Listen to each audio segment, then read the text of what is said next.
वज़ीर इत्तलात जो है वो एक के बाद एक अजीबोगरीब शर्त रख देते हैं। यानी रोज़ाना पाकिस्तान का वज़ीर इत्तलात एक नई डिमांड करता है और अगले दिन बजाय शर्मिंदा होने के वो मजीद जिल्लत समेटने के लिए एक नई डिमांड कर देता है। मिसाल के तौर पे पहले उसने कहा गोली चली नहीं, ये इतना बड़ा क्लेम कर दिया, लेकिन फिर कहा कि साबित करके दिखाएं। फिर लोगों ने इतनी वीडियोस लगाई कि हर तरफ गोली चल रही है, हर तरफ गोली चलने की आवाज़ आ रही है। सहाफ़ियों ने गवाहियाँ दे दी, उन सहाफ़ियों ने गवाहियाँ दे दी जिन्हें वज़ीर इत्तलात कह ही नहीं सकता कि ये गलत बात कर रहे हैं। फिर वज़ीर इत्तलात ने कहा कि किसी को गोली लगी नहीं। उसके बाद एक वीडियो उसने कहा दिखा दे, फिर एक के बाद एक वीडियो आई और अब तक सैकड़ों वीडियो आ चुकी हैं कि लोगों को बुलेट इंजरीज है। अस्पतालों का रिकॉर्ड आ चुका है कि लोगों को बुलेट इंजरीज है। वज़ीर इत्तलात शर्मिंदा होने के बाद एक और चैलेंज देता है कि कोई एक लाश दिखा दे। फिर एक नहीं बल्कि 12 लाशें पाकिस्तान तहरीक इंसाफ ने अब तक दिखा दी हैं कि ये 12 लोग शहीद हुए हैं साने डी चौक में। लेकिन फिर शर्मिंदा होने के बजाय कहा कि ये लोग तो कहीं और मारे गए हैं, ये तो लाशों के ऊपर झंडे डाल रहे हैं पीटीआई के।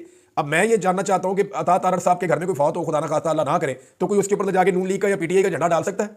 नहीं डाल सकता। कोई भी अपने घर में मरने वाले के जिस्म के ऊपर झंडा नहीं डालने देता। ये कोई लाश की तौहीन नहीं करने देता। ये वही लोग हैं जो पीटीआई के एहतजाज के अंदर, और उनकी तस्वीरें हैं बाकायदा, ये जितने लोग वहां पे शहीद हुए हैं उनके मोबाइलों के अंदर, उनके दोस्तों के मोबाइलों के अंदर जो लोग उनके साथ गए थे उनकी तस्वीरें, वो पहले वहां पे सेल्फियां बना रहे थे, तस्वीरें बना रहे थे, और बाद में उनकी डेड बॉडी पड़ी हुई थी। अब ये लोग, ये तो साबित हुआ कि ये सारे लोग धरने के लिए गए थे, बाद में इनका इंतकाल कैसे हुआ? उसी बीच में हुआ ना, और तारीख भी वही है इनके इंतकाल होने की।